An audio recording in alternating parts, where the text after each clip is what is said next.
Assalamu alaikum dear students. My name is Ayaz and I am your computer science teacher for grade 10th. Dear students, हम अपने आज के lecture में chapter number 5 के MCQs को solve करेंगे, यानी कि हमारे जो मल्टीपल चॉइस क्वेश्चंस हैं उनको सॉल्व करेंगे। सो आइए अपना आज का लेक्चर स्टार्ट करते हैं। So dear students, first MCQs है हमारे पास, function could be built in, और एक फंक्शन जो है वो बिल्ट इन फंक्शन हो सकता है, या फिर दूसरी ऑप्शन क्या हो सकती है, क्या वो फंक्शन एडमंड डिफाइंड फंक्शन हो सकता है, वो फंक्शन सर्वर डिफाइंड फंक्शन हो सकता है, यूज़र डिफाइंड हो सकता है, या फिर बोथ ए एंड सी।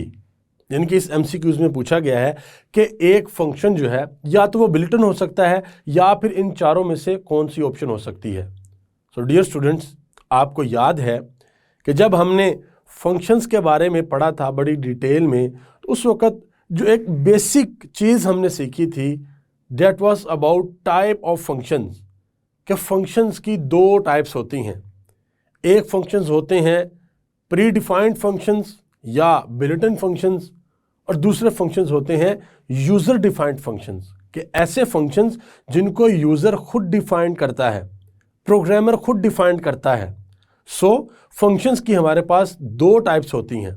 पहली टाइप है हमारे पास बिल्ट इन फंक्शंस, जो कि सी लैंग्वेज की लाइब्रेरी में पड़े होते हैं, और दूसरी टाइप हमारे पास क्या है, यूज़र डिफाइंड फंक्शन। सो इस MCQ में हमारे पास जो करेक्ट ऑप्शन है वो है user defined. Next one, the functions which are available in C standard library are called, कि ऐसे फंक्शंस जो कि सी लैंग्वेज की स्टैंडर्ड लाइब्रेरी में होते हैं उनको हम क्या कहते हैं? क्या हम उनको यूज़र डिफाइंड फंक्शन कहते हैं, बिल्ट इन फंक्शंस कहते हैं, रिकर्सिव फंक्शन कहते हैं, या रिपीटेटिव फंक्शंस कहते हैं? So dear students, answer is built in functions या फिर प्री डिफाइंड फंक्शंस, कि ऐसे फंक्शंस जो कि सी लैंग्वेज की लाइब्रेरी में पड़े होते हैं उनको हम कहते हैं कि ये फंक्शंस क्या है, बिल्ट इन फंक्शंस हैं। Next one, the values pass to a function are called, वो वैल्यूज जो हम फंक्शन को पास करते हैं। डियर स्टूडेंट्स, आपको याद होगा कि जब हम एक फंक्शन बनाते हैं तो किस तरीके से बनाते हैं। सबसे पहले तो हम रिटर्न टाइप लिखते हैं, फिर फंक्शन का नेम लिखते हैं, और फिर राउंड ब्रैकेट्स में हम पैरामीटर्स को पास करते हैं, और फिर हम ब्रैकेट्स लगा के फंक्शन की बॉडी को स्टार्ट करते हैं। सो डियर स्टूडेंट्स, वो जो पैरामीटर्स होते हैं उनको हम वैल्यू पास करते हैं। वो वैल्यू हम कैसे पास करते हैं? क्या वो बॉडीज़ के थ्रू पास करते हैं, बिल्ट इन के थ्रू पास करते हैं, अरेज के थ्रू पास करते हैं, या फिर आर्गुमेंट्स के थ्रू पास करते हैं? सो डियर स्टूडेंट्स, हमने सीखा था कि जो पैरामीटर्स होते हैं उनके पास जो वैल्यू जाती है, और हमने ये डिफरेंस भी पढ़ा था, difference between parameters and arguments. Parameter वो होते हैं जब हम फंक्शन बनाते हैं तो हम लिखते हैं int x comma int y, और आर्गुमेंट्स क्या होते हैं कि जब हम फंक्शन को मेन बॉडी में कॉल करते हैं तो वहाँ पे जब फंक्शन का नेम लिख के वहाँ पर जो वैल्यू देते हैं वो होते हैं हमारे आर्गुमेंट्स। सो पैरामीटर को वैल्यू पास करने के लिए हम क्या करते हैं, आर्गुमेंट्स जो है वो देते हैं किसको, पैरामीटर को। सो इन चार ऑप्शन में से जो करेक्ट ऑप्शन है हमारे पास वो क्या है, arguments. Next, a list of words that are predefined and must not be used by the programmer to name his own variables are known as, कि एक लिस्ट होती है हमारे पास जो कि प्री डिफाइंड होती है, और उस लिस्ट को प्रोग्रामर को इस्तेमाल नहीं करना चाहिए, चाहे वो कोई वेरिएबल बना रहा है या कोई फंक्शन बना रहा है। वो कौन से वर्ड्स होते हैं? क्या वो ऑटो वर्ड्स होते हैं, रिस्ट्रिक्टेड वर्ड्स होते हैं, या प्री डिफाइंड वर्ड्स होते हैं, या फिर रिजर्व वर्ड्स होते हैं? वो कौन से वर्ड्स होते हैं? सो डियर स्टूडेंट्स, आपको याद होगा कि हमने अपने फर्स्ट चैप्टर में भी एक लेक्चर पढ़ा था, और उसमें हमने रिजर्व वर्ड्स को बड़ी डिटेल के साथ पढ़ा था, और हमने ये सीखा था कि हम रिजर्व वर्ड को एज अ वेरिएबल नेम भी यूज़ नहीं करते, हम इसको एज अ अरे नेम भी यूज़ नहीं करते, और हम इसको एज अ फंक्शन नेम भी यूज़ नहीं करते। यानी कि हम वेरिएबल डिक्लेयर करें, अरे को डिक्लेयर करें या फंक्शन को डिक्लेयर करें, इन तीनों की डिक्लेरेशन में हम रिजर्व वर्ड्स का इस्तेमाल नहीं करते, रिजर्व वर्ड्स का यूज नहीं करते। सो करेक्ट ऑप्शन है हमारे पास reserve words. Next one dear students, हमारे पास एक फंक्शन लिखा हुआ है CHAR, फिर लिखा हुआ ED राउंड ब्रैकेट्स, फिर करली ब्रैकेट्स हमारे पास रिटर्न और सिंगल इन्वर्टेड कोमा में A लिखा हुआ है। In this function CHAR is, कि इस फंक्शन में CHAR क्या है? क्या ये बॉडी है, रिटर्न टाइप है, अरेज है या आर्गुमेंट्स हैं? ये क्या है? डियर स्टूडेंट्स, आपको याद होगा जब हमने फंक्शंस के सिग्नेचर के बारे में पढ़ा था और फंक्शन के स्ट्रक्चर के बारे में पढ़ा था, तो उस वक्त हमने ये सीखा था कि फंक्शन को बनाते वक्त सबसे पहले हम क्या करते हैं, फंक्शन की रिटर्न टाइप लिखते हैं। और अगर हमने किसी फंक्शन से रिटर्न ना लेनी हो तो हम क्या करते थे, फिर हम VOID का इस्तेमाल, वर्ड का इस्तेमाल करते थे। बट अगर हम किसी डाटा टाइप को लिख दें तो वो क्या होती है, वो रिटर्न टाइप होती है। वो डाटा टाइप होती है जिस तरह की वैल्यू फंक्शन हमें रिटर्न करता है। वो इंटीजर भी हो सकती है, वो करैक्टर भी हो सकती है और वो फ्लोट वैल्यू भी हमारे पास हो सकती है। सो CHAR क्या है? बॉडी है, रिटर्न टाइप है, अरेज है या आर्गुमेंट्स है। So dear students, correct option is कि वो जो CHAR है वो हमारे पास क्या है, रिटर्न टाइप है। Next one, the advantages of using functions are, कि फंक्शंस को यूज करने के एडवांटेजेस क्या हैं? क्या फंक्शंस को यूज करने से रीडेबिलिटी बेहतर होती है, रीयूजिबिलिटी कर सकते हैं हम, या फिर इजी डिबगिंग होती है, या फिर ये तीनों ही ऑप्शंस होती हैं? डियर स्टूडेंट्स, आपको याद होगा कि हमने ये पढ़ा था कि जो फंक्शंस के एडवांटेजेस हैं, जब हम फंक्शन को यूज करते हैं, फंक्शन बनाते हैं, तो एक मेन एडवांटेज इसका ये है कि हम उस फंक्शन को एक फंक्शनैलिटी बना के, फंक्शन में एक फंक्शनैलिटी बना के रख लेते हैं, फिर अपने प्रोग्राम में हमें जहां कहीं भी उसको यूज करना पड़े हम उसको इस्तेमाल कर लेते हैं। सो इसे हम कहते हैं रीयूजिबिलिटी। और इसका एडवांटेज था फंक्शन का कि जो कोड की रीडेबिलिटी है, प्रोग्राम की रीडेबिलिटी, वो भी बहुत बेहतर होती है। और इजी डिबगिंग भी होती है कि अगर आपके प्रोग्राम के किसी पार्ट में कोई इशू आ जाए तो आपको पता होता है कि मैंने इतने फंक्शंस बनाए हैं, तो आप क्या करते हैं, वन बाय वन अपने फंक्शंस को देख लेते हैं या एग्जैक्टली उसी फंक्शन को देख लेते हैं जिसमें कोई इशू हो। सो ये जो हमारे पास 4 डिफरेंट ऑप्शंस हैं, इनमें जो करेक्ट ऑप्शन है वो ये है कि हम इन तीनों को, यानी कि रीडेबिलिटी, रीयूजिबिलिटी और इजी डिबगिंग, ये तीनों काम हम फंक्शन के एडवांटेजेस में देखते हैं। So correct option is all. Next, blank space are the values that do not change during the whole execution of program, कि वो कौन सी वैल्यूज हैं जो एक प्रोग्राम की होल एग्जीक्यूशन में कभी चेंज नहीं होती? क्या वो वेरिएबल्स हैं, क्या वो कॉन्स्टेंट्स हैं, क्या वो स्ट्रिंग्स हैं या फिर कमेंट्स हैं? डियर स्टूडेंट्स, वेरिएबल्स के बारे में तो हमने पढ़ा था कि वेरिएबल के तो नेम से ही पता चलता है वेरिएबल कि इसकी वैल्यू आपके प्रोग्राम में चेंज होती रहती है एज पर रिक्वायरमेंट। फिर हमारे पास कांस्टेंट, फिर स्ट्रिंग और फिर comments. So dear students, comments क्या थे? कमेंट्स तो हम इसलिए अपने प्रोग्राम में इस्तेमाल करते हैं ताकि हमें पता चले कि हमने कौन सी फंक्शनैलिटी किस टास्क के लिए बनाई है। सो हम अपनी मेमोरी के लिए, आप खुद याद करने के लिए, या एज आ, यानी कि कल को अगर हमें अपना कोड पढ़ना पड़े तो हमें पता हो कि हमने ये कोड किस लिए लिखा था, तो हम कमेंट्स ऐड करते थे। 2 टाइप का कमेंट्स थे हमारे पास, single line and multi line. हमने डिटेल में एक लेक्चर भी पढ़ा था अपने फर्स्ट चैप्टर में। सो इसमें जो करेक्ट ऑप्शन है हमारे पास वह है कॉन्स्टेंट्स। हमने कॉन्स्टेंट्स के बारे में पढ़ा था कि कॉन्स्टेंट्स की वैल्यू कभी भी पूरे प्रोग्राम में चेंज नहीं होती। So correct option is constants.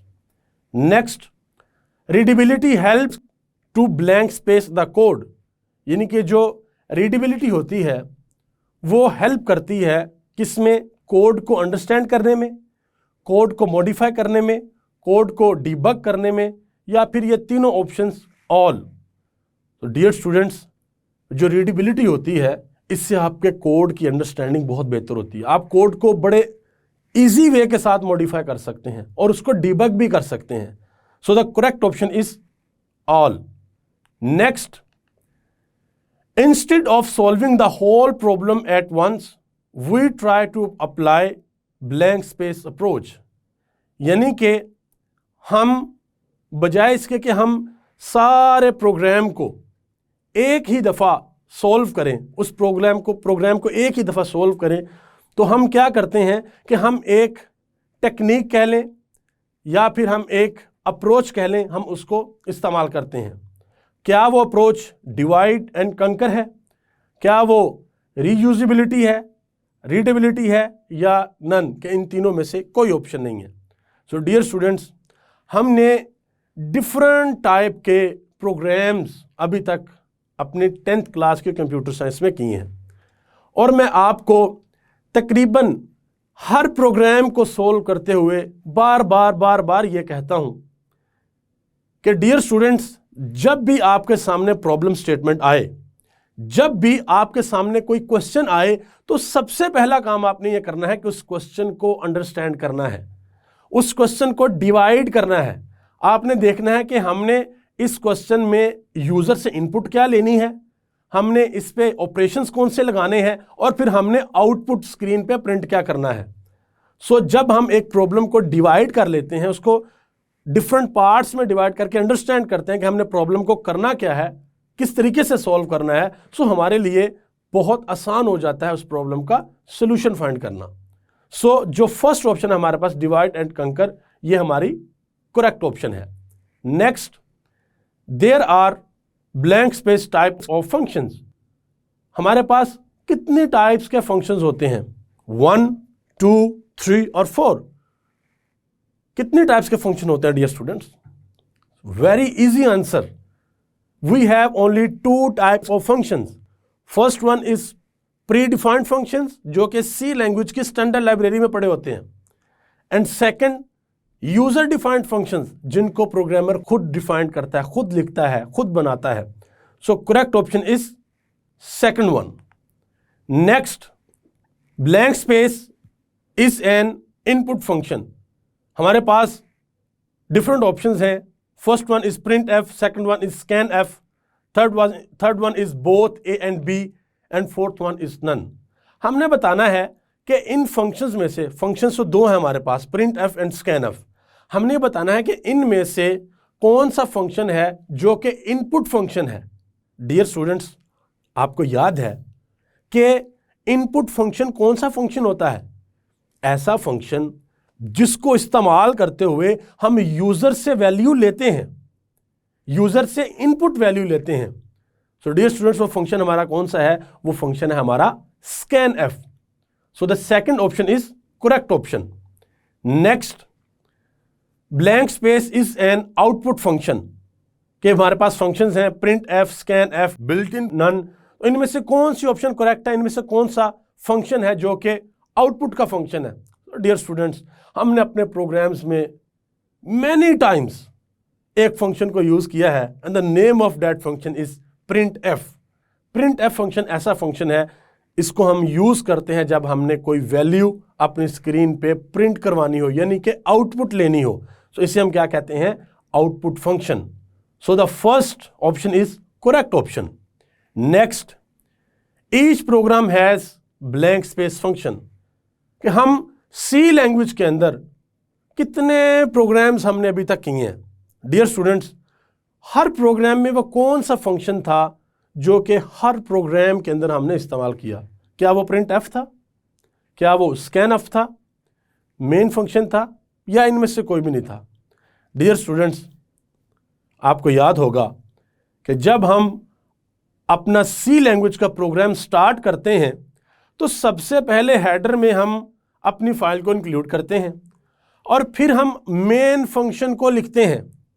So dear students, जो हमारा मेन फंक्शन होता है वो सी लैंग्वेज के हर प्रोग्राम का पार्ट होता है, क्योंकि सी लैंग्वेज का जो प्रोग्राम होता है उसकी जो मेन एग्जीक्यूशन होती है वो कहाँ होती है? वो आपके मेन के फंक्शन में होती है। इवन के अगर हमने डिफरेंट फंक्शनैलिटीज़ के लिए अपने फंक्शंस लिखे हों तो उन फंक्शंस को भी हम कॉल कहां पे करते हैं, अपने मेन फंक्शन की बॉडी में। सो जब फंक्शन को मेन बॉडी की फंक्शन में हम कॉल करते हैं तो फिर हमारा कंट्रोल कहां पे जाता है, फंक्शन के पास।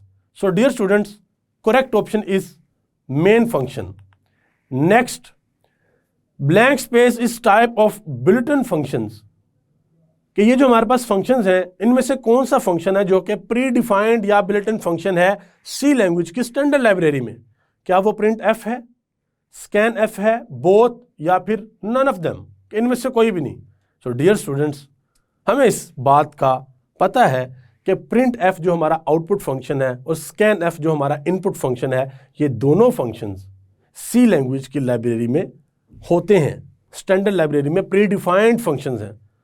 सो करेक्ट ऑप्शन इज बोथ, कि ये दोनों फंक्शंस क्या हैं, प्री बिल्ट इन फंक्शंस हैं। Next, user defined functions are defined by, कि जो यूजर डिफाइंड फंक्शंस होते हैं उनको कौन बनाता है, प्रोग्राम कौन करता है, उनको कौन डिफाइन करता है? क्या एक प्रोग्रामर करता है, लाइब्रेरी करती है, डेवलपर करता है, या फिर none of them? So dear students, correct option is programmer. जो आपका प्रोग्रामर होता है वो क्या करता है, वो आपके यूजर डिफाइंड फंक्शंस को बनाता है।